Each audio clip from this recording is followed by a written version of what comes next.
But then also he's getting, say, 20% of that ticket of anything that's added to the system past the initial repair. They're going to take better care of the customer if they are getting a piece of that top line revenue. It is an absolute necessary evil that sheds a horrible light on air conditioning contractors as a whole.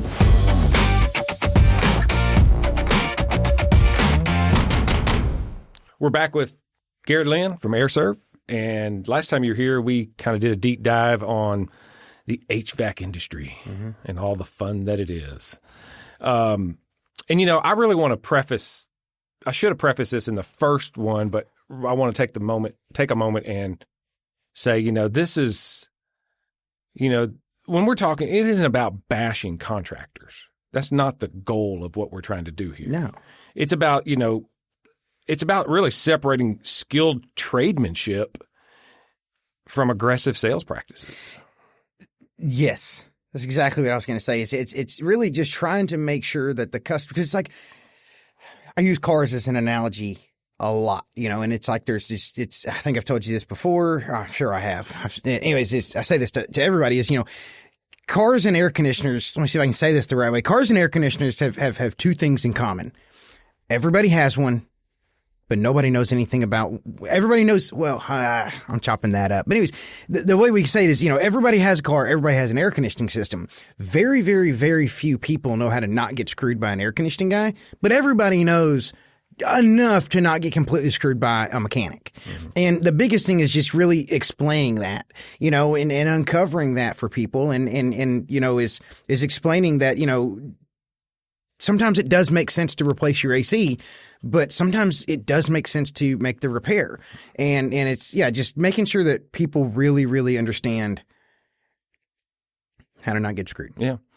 Well, you've been in this business for many years. You grew up in the business because your dad started it. Mm-hmm. So, you've literally been an HVAC guy your whole life, for the most part. I bust tables for a little while too. Yeah, but I haven't always worked for my family. I know.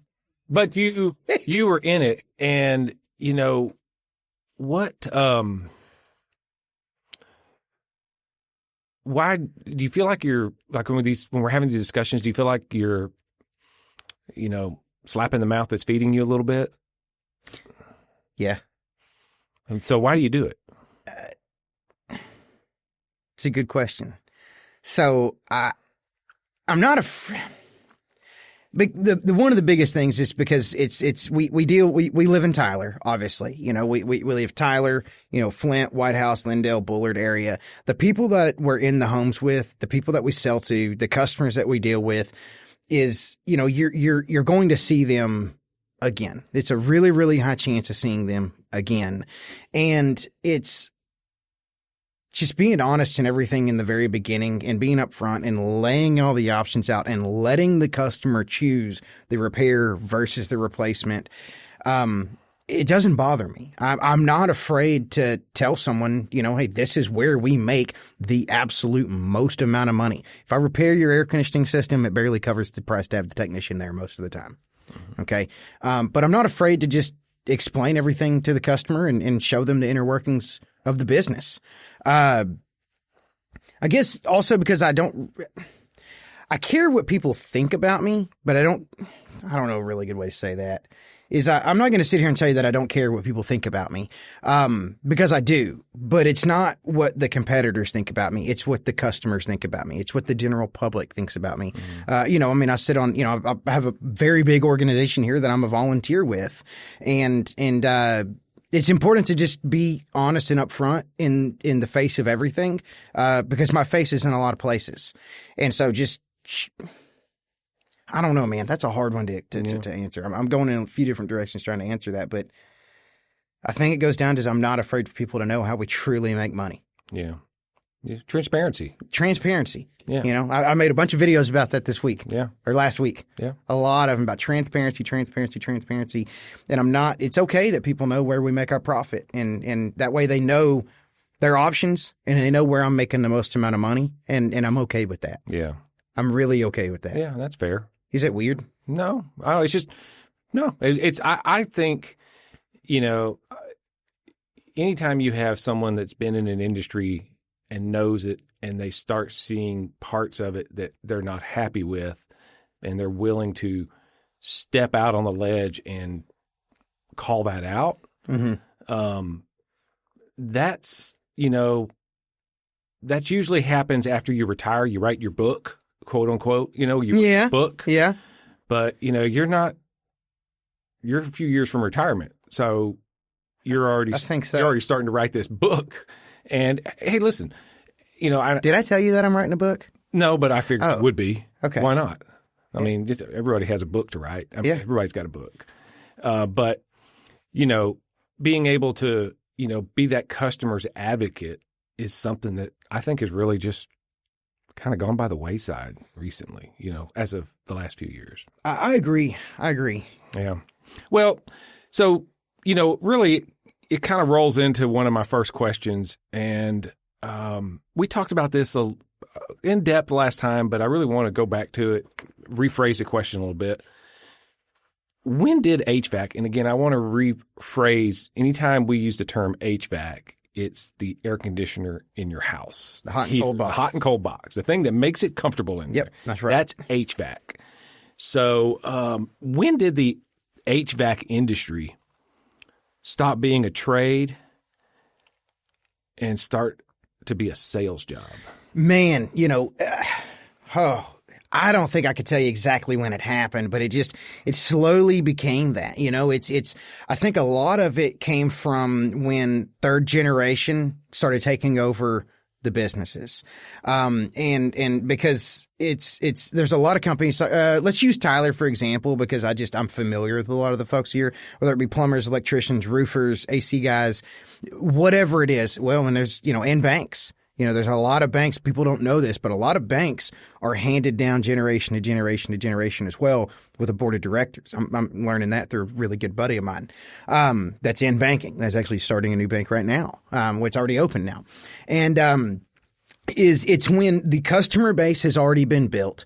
Grandpa started the business, and truly, back then, because sales weren't really a thing back then, everybody was a repairman back then. You actually won't tell me you repaired your TVs. You went down to Eckerd's and bought a tube to replace the tube in the TV. When your refrigerator quit working, you repaired. I don't know anything about refrigerators, but you would repair the refrigerator. Yeah. You would repair the air conditioning system, and that's just the way business was. Yeah. And it didn't matter what the piece was. And then after that went through, and then we got into second generation owners, and those guys they were kind of option guys, as they would do a lot of repairs for folks, but then they would also offer replacement, and people would do the replacements, and then the customer was kind of dead from there, other than maintenance. There was nothing else to do for them. And then third generation comes in. Third generation, the company's up for sale, and maybe third generation buys it, or private equity buys it, or another company in Tyler or your area buys that company, brings it in, and these guys now have debt on the business, and they're almost forced into a sales position rather than a repair, because Paul didn't, which we're not a third generation, we're still a first generation company. Bobby's the founder of it and still works in it. He doesn't have any debt on the business. He doesn't have a payment to own the business. He just owns the business. Yeah. And so his overhead has always been so much lower that he's been able to be significantly, I'm not going to say more profitable, but he is. He's been able to be very, very profitable in his business with lower margins, lower revenue than the other guys. And so I don't think it came out of being evil or being deceptive or being money hungry. I think it came out of I gotta feed this beast. Yeah. There's a saying. I don't know if that just. No, I think you hit the nail. I just thought of that. No one's ever asked me that. Yeah, but that's common with all industry. I grew up in the broadcast industry, and these TV stations have just been gobbled up by now there's 5 or 6 companies that own all the TV stations, pretty much all the TV stations in the country. Mm-hmm. They're leveraged to the hilt. I mean, and they're it's business. But there's an old saying, you were talking about first generation, second generation. There's an old saying that you're financing the owner's retirement. Yeah, exactly. Yeah, sorry, keep going. But golly, I've never thought about it that way. And I'm glad you asked that question. Yeah. Dang, dude. You know how to pull stuff out of people. Yeah. There's an old saying that I heard years ago, and it makes so much sense now that I've gotten older, is the first generation builds it. Okay, yeah. The second generation grows it. The third generation blows it. I said tanks it, yeah. And, you look at the history of a lot of companies, and a part of that is, by the time it gets to the third generation, nobody wants to be in that business. They're just handed down. Or they see a money pit and they want to go do something else. And they were so little. Another thing of it is they were so young that they don't remember when their grandpa was always gone. Right. Well, I was really close to my family. I lived 2 streets away from my grandparents my whole life until I was 18, 19 years old. But they don't remember that. They don't know that grandpa was gone literally all the time building that business. Yeah. They only saw him when they got into their late teens, early 20s and saw that he was very successful, but he did it the hard way. And then maybe they don't remember their dad being gone all the time, running that business and having to take on call and all that kind of stuff. And then so they just see the money and they don't realize how much work it is. And then they get in there and they buy the business. They realize how much work it is. And then they're like, I'm not doing all this work for this little amount of money. Let's sell. Yep. And, I don't disagree with it 100%. It's just not the way that we do business. But we don't have to do it that way. Yeah, that makes sense. So, are most of the techs in the industry today, are they trained to fix or to close? Man, it really depends on where you work. It really depends on where you work and the position that you take. There's companies that they do not preach repairs.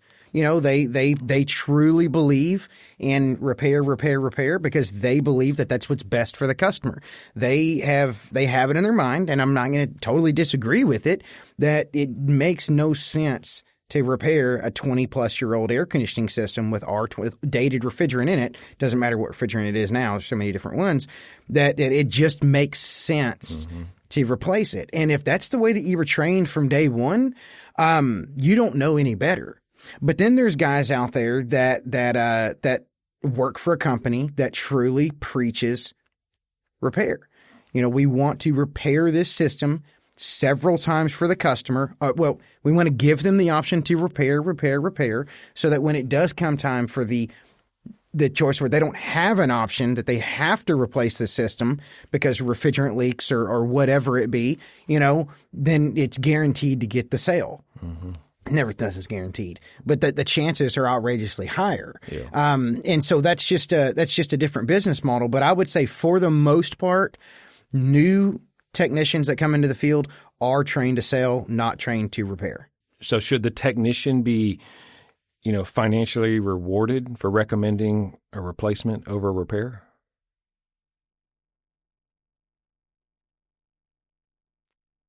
Or maybe is the industry now that the technician is better financially rewarded if they recommend a replacement over a repair? It's muddy water, man. So that's why I paused to really plan out how I said this is should the technician or maintenance guy be rewarded if the customer decides to buy a new system? Yes. They helped the company make a higher profit by changing the system out than if they would have just done the blower motor change out or just sold a maintenance or something like that. But where it gets really muddy, because life's expensive, man. Life's expensive, and every dollar you can give to your employees makes a big difference. And you do that by profit sharing and stuff like that. But it does get dangerous because then that guy that's in there, especially if he's not making a whole lot of money, or maybe he is making a lot of money and he gets really, really used to it and he loves it, and his wife's not working anymore, then there's there's a lot of, he does lifestyle creep. We all know what lifestyle creep is. He's got the pressure on him at that point to continue to sell and continue to urge customers to buy a new system to fund his life. Yeah. Because he knows he can get $25 an hour, $32 an hour to run this maintenance call, or he can get his $29, $32 an hour to run this call, talk to the customer, explain to them the benefits of replacing it versus repairing it, and then he's going to get another $600 on top of that. So it's, do they deserve to get part of the pie? Yes. Is it a very dangerous way of doing business? Yes. Do I have the answer and a better way to do it? Not yet. Yeah. Do you think that, commission-based techs, is it a conflict of interest, or has it just become the industry standard? Man, unfortunately, it's become the industry standard. It is a conflict of interest, 110%.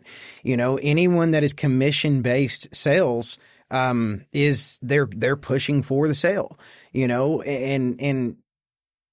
but the other side of it is by having a commission-based pay person, it really pushes that person to offer a lot more things to the customer that's going to benefit them. Mm-hmm. The guy that's just getting $32 an hour or $28, whatever it is, let's just say $30 an hour. Okay. The guy that's for the rest of the rest of this podcast, $30 an hour. The guy that's getting just $30 an hour, he goes out to the call. He diagnoses it. Hey, system's not running because this contactor is stuck. He's going to just change that contactor out, start the system up. Hey, it turned on. The gauges are on. Hey, or maybe gauges aren't on. Hey, I'm grabbing this suction line. It's cold. Beer can cold. You're good to go, Mr. Jones. And he's going to leave. And that's a callback. That's a callback king. That guy is going to revisit your customers over and over and over again. And a lot of times you're probably going to have to pay for it. But then the guy that's getting, a hybrid pay where say he's getting, $30 an hour, but then also he's getting say 2% or 20%. That's realistic numbers here. Most people are more closer to the 20%. If he's getting 20% of that ticket, of anything that's added to the system past the initial repair, he's going to check the refrigerant. He's going to make sure that, hey, Robert, hey, I checked your refrigerant levels. You're good on that. Okay. You don't have a leak. Or he's checking it and saying, hey, you do have a leak. We can do a leak search for an additional, say, $249, to locate where your leak is to see, is it something that's repairable? Could you get away with just replacing this coil? Do you have to do a full system? He's going to talk about indoor air quality. He's going to talk about clean air. I have the best of the best indoor air quality at our house. I mean, we got the bulb system, the 4-inch filter, the zapper that zaps everything like a bug zapper. We've got it all. I'm a true believer in it. But he's going to talk about those indoor air quality. He's going to ask if your kids have asthma. He's going to ask if you have dry skin. He's going to, pay attention if you have pets in the house. Like ours at our house, I didn't, and this isn't a sales spill on it at all, but I was 100% skeptical of it. We put it in because my daughter has some health issues, some respiratory issues, and it eliminates all the odors. So, I'm married to an Italian and she cooks and cooks and cooks and cooks everything from scratch. And one thing that I don't like about it is, you don't smell anything in our house anymore. I mean, you walk outside of the house, to do whatever, and you come back in right after she just, like last night, she made marinara, and noodles, all from scratch. And, what's that address? Yeah. And, I really will bring some to you. It's, and I don't even eat spaghetti, but I'll eat hers. Mm. You come in the house and 20 minutes later and dude, it's gone. The smell is gone. So they're going to press on those different things. So you got pets in your house. A lot of people have dogs in their house and it's not a dirty house, not a nasty house, but it has a dog smell to it. It'll get rid of that for them. The technician is going to check and make sure the capacitor is not borderline weak. He's going to he's going to be a joking kind of person a little bit more. And he's going to say, hey, look, this, it was just your contactor today. We can go ahead and get that done. This is what you have to do. If I don't do this right here, I'm leaving the house. You're still going to be hot. So this isn't a choice. This is $348. I have no idea what we charge for a capacitor. It's $348. But I also noticed this right here. If you want to do it while I'm here today, you get a 15% discount, 18% discount, whatever it is. And it's going to save you money because this thing is going to go out. Or you can just pay full price for it later and just call me back. Just make sure you tell them, I was here. And they're going to make a joke like that. But they're going to take better care of the customer and look over the system as a whole if they are getting a piece of that top line revenue as a commission. And so it's a very long answer to your question, but I think it is an absolute necessary evil that sheds a horrible light on air conditioning contractors as a whole. Yeah. Well, you reword that anyway? Yeah. No, it's good. Okay. No. And one of the things, we always try and bounce anecdotal stories back and forth. And it's ironic that we're talking about this because a good friend of mine. He's got probably a 2,200 square foot shop, if you will. And he has I think it's a 3.5 ton mini split in it. Yeah. And it started giving him problems. And he called out one of the big boys and they said, "Oh, you're going to have to replace this thing. It's been here for like 10 years. We're going to have to replace it." He said, "Well, okay, I'll have to get some quotes." He said, "Go give me a quote." And they gave him a quote, $13,000. And then he got another quote for like $8,900 or something like that. And then he called a third out there, and the guy said, "Well, let me check something." He's looking, he goes, "I don't see why anybody, this isn't replacement." And he went around to the outside where the line set comes out and the fittings. And he squirts a little soapy water on the fittings and they start bubbling. Filled it back up. He said, "You're good." Now, the other two people that he called. They never looked. Huh? They never looked. No, they just replaced. Low in refrigerant automatically means replace the system. That's what the majority of the industry says. And it's, I mean, most of the time it's true, but not every time. Yeah. And that call right there, where you say it's low in refrigerant and it has to be replaced, the other guy says it's low in refrigerant, let me look and find where it is.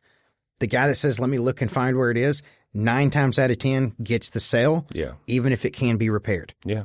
Just from being honest and transparent. Yeah. You know, go. Well, the long-term effect of this is that, this is a guy who has a lot of friends.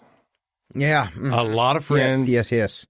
In their 60s who, they're not rich, but they take care of their stuff. They're buyers. And they're spenders if need be. Wise. Do it right. Spender. Yeah, they do it right.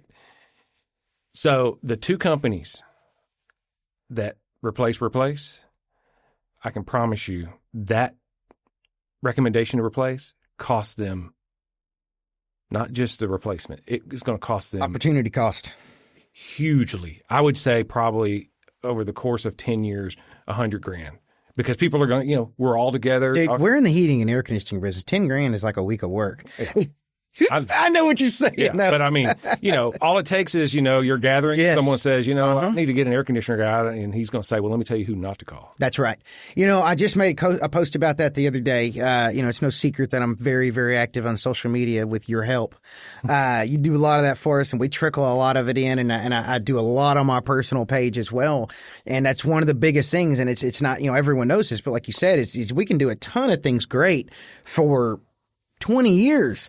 You do one, and people say, hey, call this guy. Hey, Garrett came over 15 years ago, and helped me out. Call him again. He's probably still there. But then you do one bad thing, and goodness gracious, they tell every single person they know. I had a person comment on our page, one of my posts, actually that post about it. It was a video you posted for me.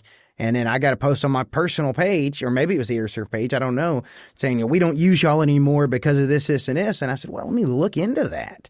And I said, interesting. Let me look into your service history. And it turns out there was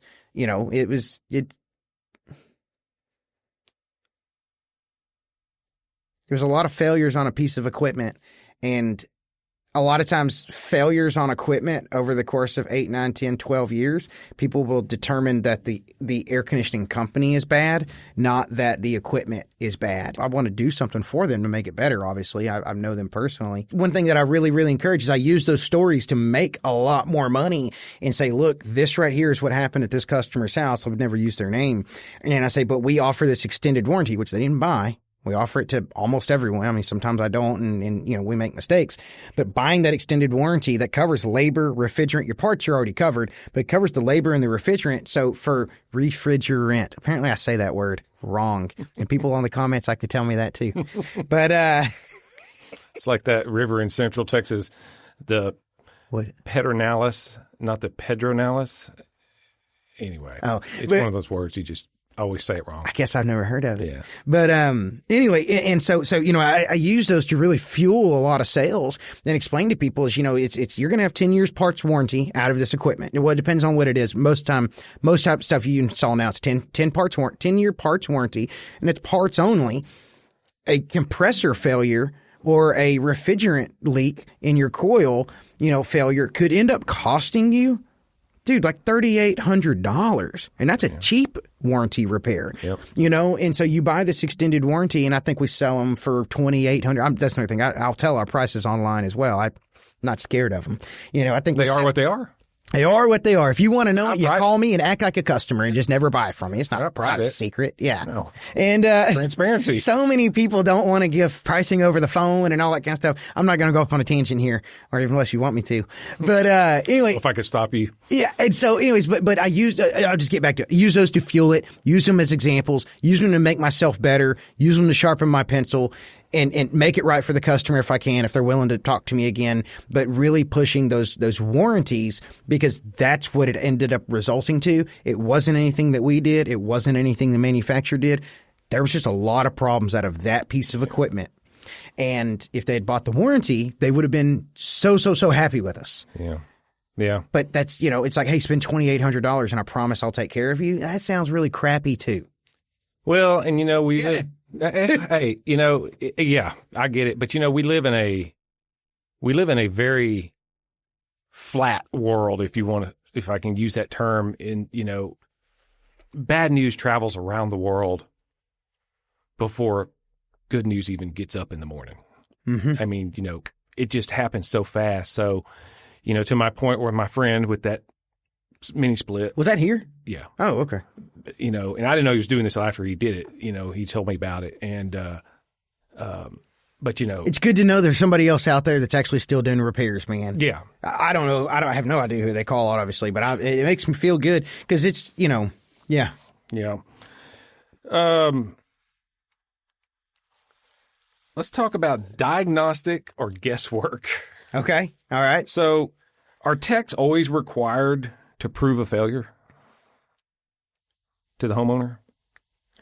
It's really easy to show it. Yeah. So I'm one of those guys, and I learned this from a former employee of ours that works. He doesn't live here anymore. He still does AC, and is people were complaining. And we do every Wednesday morning. We have that's what I just came from. Today's Wednesday.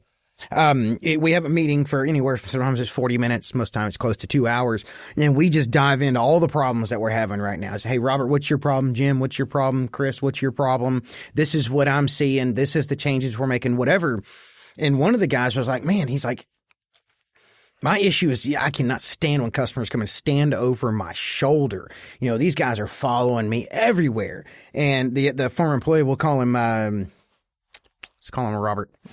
And so Robert was like, dude, that's like the best thing in the world. He said that you're in and out of that customer's house so much faster. He said, I ask everybody, hey, you want to come out here with me? Not, hey, come in here, I'll come back in and tell you. Come out here with me. And then you just do a full checkout sheet. We have a checkout sheet. It takes like 30 minutes to fill it out. We do it on we're supposed to do it on every call. I'm not going to say we do, but we do it on most of them. So you fill this complete sheet out, and then you go in and you show the customer. But what you do is to prove what's wrong is hopefully you hope they come with you, and you just, hey, this is what I'm checking. I actually kind of make a joke sometimes, like, hey, can you hold this for me? And then I'll say, okay, next one's capacitor. It's rated for 35.5. And then I'll say, okay, it's reading, 32 microfarad, you're good. So just check you're okay on that one. And, and some of these guys, dude, they want to be involved with it. Oh, heck yeah. Because it makes, one is they want to show you that they know what you're talking about. And then two is they're interested. A lot of people are pretty dang interested because it's their home.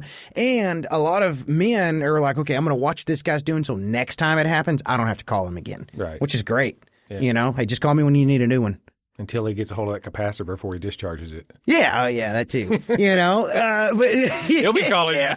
But anyways, when you have them go with you, but if they don't want to go with you, is showing them that it's wrong. And there's a lot of programs you can use. Like XOI is a huge one. Anyone who's a really legitimate air conditioning contractors and plumbers. I don't know if electricians use it. But a lot of people use it, and it's the flow.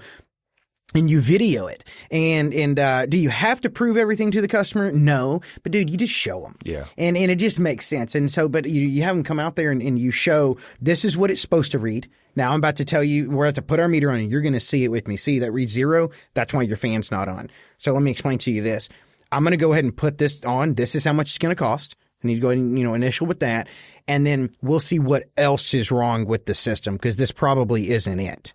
And so proving the failure to the customer is very, very easy. Is it required? No. Is it stupid not to? Yes. Yeah. Well, and then, how often is safety thrown out there to instill a little fear? Yeah, man. So that's a really big one. You can use it to your advantage. You can use it as a scare tactic. You can use it in a lot of different ways. One is being very serious about it is carbon monoxide is a very, very serious issue. It kills you. It's the silent sleeper. We all go to sleep at night when it's the longest nap we'll ever take, and so that can be used. It's you got to be careful how you explain it to the customer, because if they have a really, really old furnace, this doesn't have to be old, but you kind of, as long as you explain a really good analogy, is telling, hey, this is what we're looking for, kind of like on a gas grill. Everybody's had a gas grill or seen someone that has one. Is those burners inside, after they get hot, cold, they start getting those cracks and then they literally fall apart. Well, is it the biggest deal in the world because you're cooking outside? No, I don't think it's safe to use it, but it's probably not going to kill you because you're in the backyard. We're making sure that's not happening in your furnace, because if it is happening in your furnace, then it's going into the home and it will kill you, but you don't want to be like, do you love your family? If you love your family, you'll install this indoor air quality product. So yeah, it is definitely used as a fear tactic, or fear tactics are definitely used in all industries. Heating and air, I think it's used a lot. But it doesn't have to be a fear tactic. It can be a fear truth. And you just got to make sure you really use it in the right way. And when the technician or maintenance guy or sales guy is explaining it to you, is he trying to scare the crap out of you, or is he just explaining it to you very matter of fact? Mm-hmm. True. Which one is he doing? Yeah. You're asking me? I don't know. No. I'm just, I'm saying it's you got to think that way, because it's definitely, man. Let's talk about add-ons. Okay. There's always add-ons. That's what our topic was this morning. I know. Add-ons, baby. This morning in the tech meeting, yeah. So which add-ons are the most popular and the most profitable in the industry?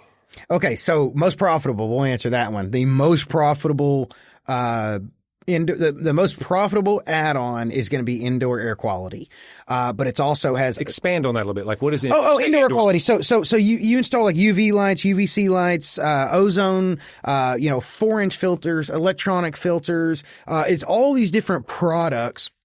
You're right. All these different products that double the cost of my podcast this morning, but triple. Oh. But anyway, so there's all these different products that you can install into the air conditioning system, into the filtration system, that kill all the mold spores in your air, that kill bacteria in your air, that kill viruses in your air, that protect your air conditioning system from growing mold, odors like we talked about earlier. So it's indoor air quality. It's making the air you breathe in your home clean and safe, because the air inside, a lot people don't realize this, man. But two things: have you ever? You're a pretty handy guy, and you're kind of like me. You do a lot of your own repairs. Have you ever cut the water line and looked inside it that serves your home? Yeah. So I did on a rent house one time. A buddy of mine's rent house, and we had a water problem, and we had to repair our water line feeding the house that we lived in. And the city line coming into our house was one of the nastiest things I'd ever seen in my entire life. Him and I split the cost of, because we were broke. It was his house, but he couldn't make it without us. And and none of us could make it out without each other back then. And dude, we split the cost of a dang water filter, man. I was like, I'm never drinking that again. It's disgusting. Same thing. Is that what it is? It's good for you. Okay, yeah. And go drink out of the hose. And so I don't anymore, man. But I know, wussy. But same thing with your air conditioning system. Your air conditioning system is a completely closed, dark, wet, hot, and cold cave. What grows inside there? Dude, call somebody up, pay the $135, whatever their diagnostic is, just to pop a duct off of your supply plenum, pop a duct off of your return plenum and just look inside there. You will buy the most profitable add-on that we sell, which is indoor air quality. I don't feel bad about the profits on that in any way at all, because the profit on it and the benefits to the customer are so equal. Mm-hmm. People pay to be healthy. Mm-hmm. People pay so much more money at the grocery store for healthier food. Why would you not pay a premium price for healthy, clean air inside your home? But also, those things are very, very expensive because their warranties on them. I mean, dude, it's not even. It's the warranty is like, hey, if it stops working, it's free. Yeah. Those ballasts that we put in, lifetime. Now you got to replace the bulbs. I think it's every 3 years. But you know, little hack here is, you know, the cost of everything goes up every year, right? Just buy 6 bulbs when you purchase the indoor air quality thing, and then you're set. Chances are you'll be moved out of the house, you know, by the time you change them all out and you leave them for the next guy. But the most common and the most common add-on is going to be a pan strip.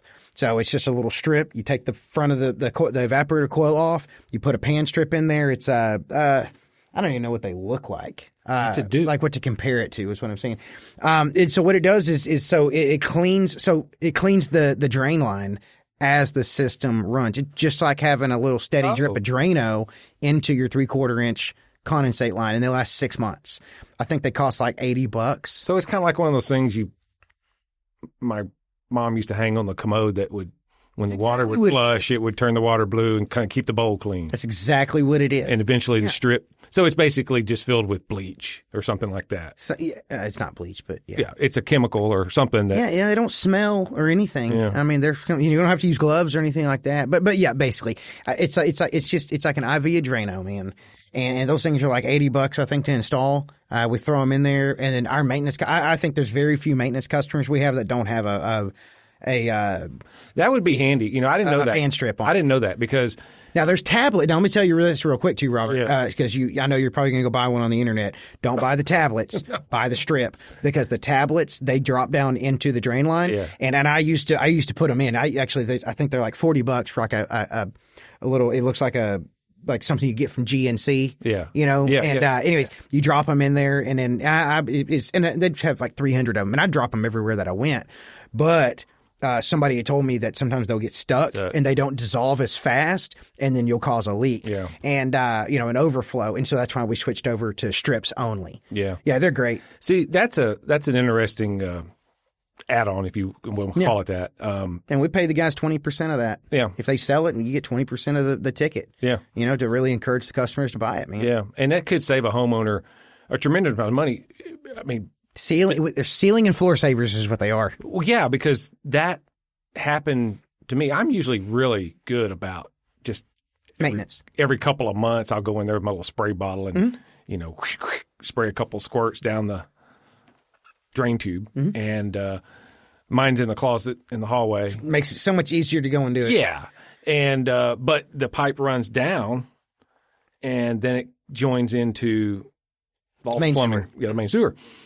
And, we have a 4th bedroom in that house that no one ever goes in. You know, when the cat passed away, the bedroom quit being used. It was its cat's bedroom. Dude, my Weimaraner had a bedroom. I mean, but my wife, she went in the closet in there one time. It's the first time she'd been in there for like 6 months. Water on the floor. She's like, why is there water in the closet? And I went, uh-oh. The only thing backing up to that closet. The only thing backing up to that closet is the HVAC. Yes. And sure enough, somewhere down the line, it got clogged. It came up and started dribbling out of the top of the line. Our system is it downflow? Is that what you call it? Yeah, because it has to have like a little suction. Anyway, the water was running down the line, hitting the slab, and eventually seeping off into that closet. Well, that ended up a blow through. Yeah, air handling. Yeah, blow through. Thank you. That stupid mistake of mine of not maintaining that. $600 in carpet? Oh, God, no. It was almost $1,700. Shoot. Next time that happens, call me. Yeah. I got a better guy. Well, I mean, it was carpet. I'm kind of kidding, kind of serious. It had rotted. and we had this real thick carpet, so it got in the sheetrock. We just put the real good stuff in too. We got all new carpet at our house. Yeah, and you have to trim all the bottom of your doors so your doors are open and closed now. Yeah, dude. Yeah. So, oh man, it's like laying on a. I can sleep on it. It's got that memory foam under it. Yeah, you can grab this stuff with your toes like a weirdo, you know, just like close your toe and you pull it up. I love it. We spend a lot of time on the floor at our house though, man. That's another reason we put the, you know, it's, so when we put the air quality, the indoor, the IAQ stuff in, it spiraled for us. And, you know, it's for a lot of people, I guess it can, but we really started thinking about stuff. And then we realized, you know, like, hey, carpet, what's another thing we needed to address? We'd had some really big health issues in our house. Well, one of our children did. And so I'm eliminating everything we can. Like we're just process of elimination. Concrete, stainless steel. What is causing this? Yeah, you know, prison. And, you know, what is causing this? And then so we did the IAQ, you know, we replaced the plenums on our stuff. We did a duct cleaning. Laura did duct cleaning with me. Or what? No, that. She helped take all the grills and everything down. Then we did the duct cleaning, you know, and then the carpet, you know, we put the new carpet down, and then you don't realize how dirty your house truly is. Like you hadn't been in that room in forever, man.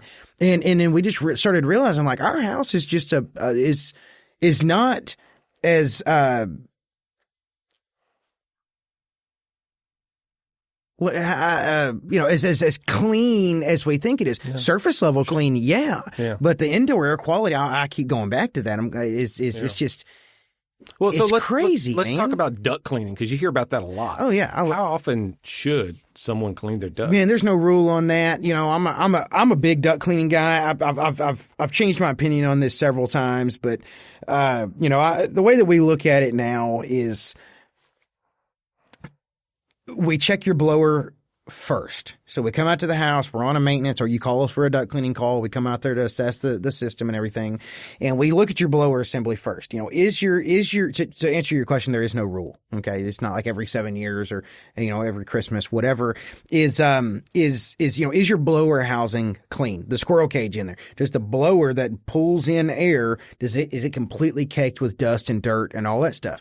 If it is, well, all it's doing is that's just the dirt that's just the dirt that's sticking in it. Everything else is going back through the system. Yeah. So you check that first. Okay, hey, you need your blower cleaned. If you haven't had your blower cleaned in the last 3 or 4 years, your blower needs to be cleaned.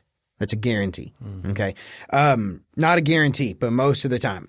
And then we go and we check the return air plenum. Okay. Is anything getting past the filter and into the return air plenum? Okay. Return air plenum needs to be cleaned. And then we go in and we just take a grill down, do like 1 or 2 grills. You don't need to do a lot. Go to different sides of the house. Take a wet paper towel and just wipe the inside of that duct. If you pull it out and it's dirty, your ducts need to be cleaned. Okay. Don't need to be cleaned, but they could use cleaning. You know, kind of like you go through and you'll dust your house. I mean, surely somebody dusts your home. Maybe it's y'all. Maybe you have somebody else do it, but somebody's dusting your home, I hope.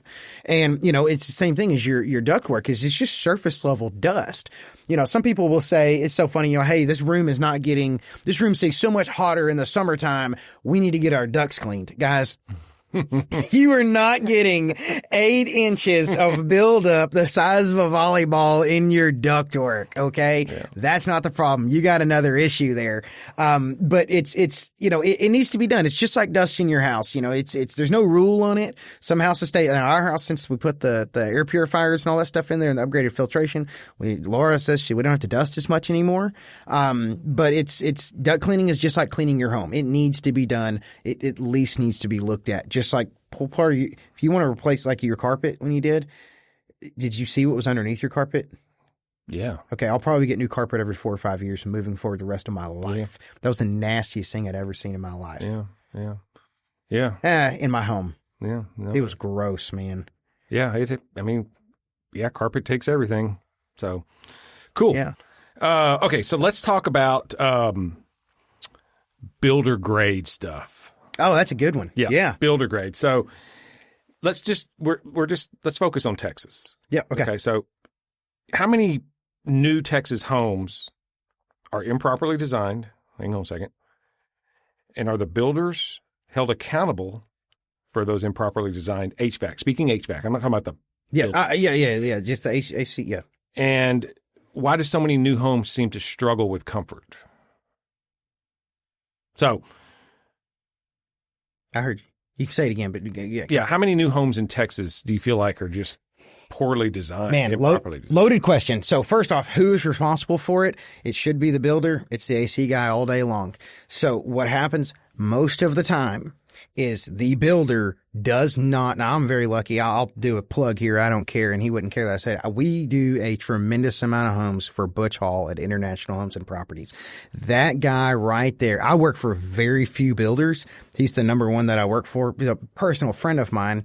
I actually built his first 2 houses, and then he went and did an entire neighborhood. But he doesn't cut any corners at all. So the issue is most builders, they're trying, it's their profit margin, come on, I'm not going to hate on the guys at all for wanting to make money. But the way that they operate, man, a lot of them is they only want you to do one return in the entire house, one big giant return, because it saves on your material costs, which means their cost is cheaper. And then they want to go with the lowest SEER rating that they can possibly get away with for the type of home that they're building, which is perfectly fine. But where they make the mistake is not putting in a whole house dehumidifier. Now, I get a lot of scrutiny over this right here, but this is a hill that I will die on until someone proves me wrong. I built 3 different houses. Not true. I built 3 houses, all the exact same house. We installed a high efficiency variable speed indoor and outdoor air conditioning system on one house. We installed a 2-stage outdoor compressor with an indoor variable speed blower motor in another house with a dehumidifier, and we dehumidified the attic, not the entire. We pulled out of the return and we dehumidified the attic. And then on the 3rd house, I built the same house. And then we installed a 14 SEER 2 entry-level builder's grade is what you would call it. Nothing's builder's grade anymore. Man, the Department of Energy and all that stuff, I'm not going to get in political, but every time they come in and increase these efficiencies, does it make the cost go up substantially? Dude, most of the time, yeah. Is it providing a significantly baseline better product for everyone in America? 110%. I mean, a 14 SEER 2 system, which is what you're going to call builder's grade, compare that to a 13 SEER. Back when 13 SEER was around, that was a true builder's grade junky unit. Not junky, I shouldn't say that. Inefficient, bottom of the barrel. It's going to blow hot. It's going to be cold. You get nothing else. Okay. But man, it's hard for me not to go off on a tangent on these things. I'm sorry. But and then we put a 14 SEER 2. Actually, that's the house that you know where it is, right over there on Bell Springs. A 14 SEER 2 system in that house with a whole house dehumidifier, and we dehumidified. We pulled out on that. No, I'm sorry, on that house. That's where we pulled it out of the house and dehumidified the attic. The 3rd house in the middle, that's the one we did out in Flint. We dehumidified the entire house on it. The 14 SEER 2 system with a whole house dehumidifier outperformed those other 2 homes so drastically. I mean, I'm talking, there's not a corner in that entire house that is more than a 2 degree difference than pick any 2 corners. That house stays. We could go over there and look at it. I think it's at 47% humidity is what I have everything set at, and it just stays there. That house there, my electricity bill, I should have posted about this, was $66 last month. But it's empty. Oh, no, we run it. You keep it. It's in my test house. Yeah. Yeah. I mean, so we go there. I open and close the doors 3 times a day, front door and back door. And then we keep the thermostat setting. Oh man, don't quote me on this one, but I think we have the heat set at 72 and the cooling set at 68. And then we operate the house because it's my true test, because it's just everything has gone so great. So to answer your question, a lot of times it's because the builder doesn't want to hire the contractor that's truly going to do everything that's supposed to be done. He wants to do everything to pass code. Code compliant is just getting boxes checked. It doesn't mean it's correct. Mm. So when you say you're dehumidifying the attic, explain. This is in a foam house. Okay, yeah. So you're dehumidifying, you're blowing all the dehumidified air into the attic space instead of into the home. Okay. And so what we found, and we went through, So is the dehumidifier a separate system? Separate. It is. Is it sitting next to the air handler? Sometimes it's sitting next to. A lot of times we hang them with a hang right system above it, so it's got its own drain pan, it's got its own drain, it's got its own safety switches, it's got everything on its own, independent. But yes, it can be put anywhere. And it's tied into the ductwork? It's tied into the return system of the house, so it's pulling air with a backflow damper. There's a lot. We don't have to go into all the technicals. Right. It's tied into the return air system with a backflow damper, so that the return's not pulling from the dehum itself. And we use the Santa Fe systems, and then the tech support guy had given us 3 different ways that it can be done. And it really all determines. I don't know why I keep hitting that. I'm sorry. But the 3 different ways that they can be installed and ducted in, depending on the type of construction and the area of the country that you're in. And we have found that in Texas, on a foam structure, it is pulling the air out of the house and dehumidifying the attic itself. And that right there is what's given us the absolute best readings and comfort. We go for comfort, man, in the house. Now, for the new construction stuff that we do, that guy is still using he's using aero barrier, which means he's sealing the home down to 0.3 air changes per hour. So we have to bring fresh air in, motorized fresh air and all that stuff. But he has fiberglass insulation in his attic. Dude, I can go real far into this. We could do another entire topic about it in a video. But maybe they're at the house. But anyway, so he has a fiberglass attic, so we have to dehumidify the home, the envelope of the home. And so the envelope of his house stops at the sheetrock of the ceiling. The envelope of these 3 test homes that I did stops at the foam on the deck of the roof. A little bit more than, I go real deep into the weeds and stuff. I mean, I spent $568,000 to test that at theory, but I wanted to be right. Yeah. And I know that sounds really, really stupid. My wife says it's my hobby. It's a hobby that makes money sometimes. Yeah. But, and I went out and I just wanted to see, okay, like I'm not going to test this at a customer's house. I'll just do it myself. And then when we're done with the test, we'll sell the house. And then we take that money and I'll test the third way. And then we'll sell that house. And we'll take that same money we did the first one, the second one with, and we'll test it in the third way. And now I can go out and, a lot of people buy it from me. But I'm able to I've taken several people to that home and showed them, like, this is what we're proposing, and this is what this house feels like. And it makes a lot of sense. Proof in the pudding, man. Yeah. Put your money where your mouth is. Are those dehumidifiers, are they sized to a house? They are. Well, they're sized per cubic foot. Per cubic foot. Yeah. And so they have a calculation that they do, from Santa Fe. And so your air conditioning system, a lot of people say, not a lot. It's like on LinkedIn and on YouTube and TikTok. I got a lot of feedback on it there. People argue with me this concept all the time, which is fine. I'll argue till I'm blue in the face with some people if they're educated, and others I won't. But because you're never going to win, even if you're right. But is the air conditioning system itself dehumidifies when it's running. Okay. It's pulling the humidity out of the air. Like I said, I've told you a million times, air conditioning systems don't cool a space. They just remove the heat. Okay. And so the dehumidifier is part of that process in the air conditioning system. But my argument with everybody is, okay, if you just say with a foam house, you just need a variable speed system or a 2-stage variable speed. Okay. Which air conditioning system dehumidifies in heat mode? Say that again. Which air conditioning system dehumidifies in heat mode? The same one. No, it doesn't dehumidify when it's in heat mode.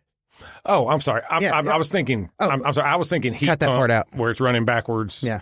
But you're right. I guess when you're running heat, you're not pulling any humidity out of the air. Not pulling any humidity out of the air. Now, you have reheat units and you have all kinds of stuff. Now, we can go down the road with Aeon. Aeon, I don't know a whole lot about those units. We got 2 guys that are Aeon specialists not specialists, but Aeon trained guys that work at Aire Serv, and they're very, very complex. And I think those have the availability to do it, but I don't think there's anything that I know of. And every time I ask that question to these experts, I also don't hear anything back in the comments, but so when you have a dehumidifier, so your dehumidifier is running all year long, whether your heating system or your cooling. And then so so the way they size it is based on with that air conditioning system running in the summer, but also when that air conditioning system is not running in the winter, and it changes on where you live in the country. Yeah. So if you live in South Louisiana or you live in Indiana, didn't mean to rhyme there, it's going to be a different calculation for you, just like a heat load.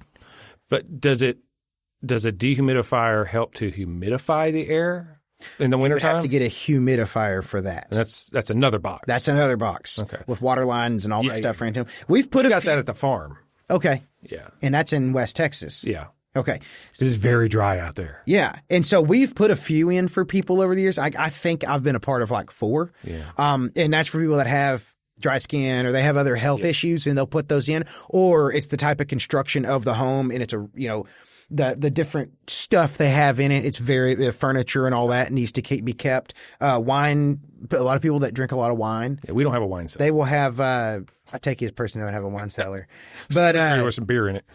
Yeah, that is not cold enough though. But there's a lot of people that they a lot of wine drinkers will have a dehumidifier and a humidifier for their entire home, not just for their cellar, because for their parties, there's a huge wine club here in Tyler, and it's a lot. Anyways, and a few of them are our customers, and they have their home set so that it's that important to them. And that's when you put it in. But I don't know that across the board we'd have a lot of humidifiers here in East Texas. Yeah. If somebody has that niche in the business, hey, more power to them. Tell me how you're doing it. I'll sell them too. Yeah, it depends on the commission I get off of it, right? Isn't that how the industry works? Yeah, that's how it works. Okay. Yeah. Make your skin not wrinkle. So on the builder though it's that's what it really comes down to is the builder it's not it's at the end of the day, it's the licensed AC guy that installed the system. He's on the hook. And if the builder or the customer doesn't want to do or pay for everything that's supposed to be done, dude, just don't do it. Don't work for the guy. Yeah. Let somebody else do it. Let it be their problem. Yeah. Yeah. Because there's plenty of people out there that want it done the right way. And they're willing to pay for it. Okay. 4 last questions. Okay. What practices would you ban if you ran the whole industry? Oh, man. What practices would I – oh, man, you should have given me a little bit of heads up on this one. Practices that I would ban. I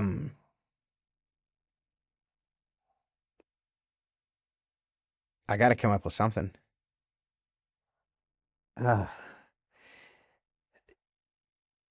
Robert, I don't know. I don't know that I would ban adding refrigerant into a system that has a leak. When you're adding refrigerant into a customer system that has a leak, you're not doing them a favor. You are taking their money, a lot of money, for temporary, very temporary cooling. Because that customer, that system has already bit the dust and they need a new one. Mm-hmm. Okay. That's the biggest one is doing repairs that are not beneficial to the customer. If it's only going to get them down the road for a very short amount of time, when I say a short amount of time, 6 months or less, don't do it. You shouldn't even be allowed to do it. I don't think you should be able to put refrigerant into anything that has even the tiniest of a leak that can't be repaired. Okay. Question number 2. Okay. What would upset the biggest HVAC companies if it became common knowledge? Transparency pricing. Showing how much equipment truly cost. And we're doing that. What's the one thing HVAC companies don't want homeowners to understand? The way an air conditioning system works. And the way an air conditioning system actually works and how to do absolute basic repairs. All right, final questions. Yes or no? Is HVAC sales too aggressive? Yes. Is replacement oversold? Yes. Are homeowners undereducated on purpose? Yes. Would the industry look different without commissions? It did. Yes. And this one here is just, what's one sentence every homeowner should memorize?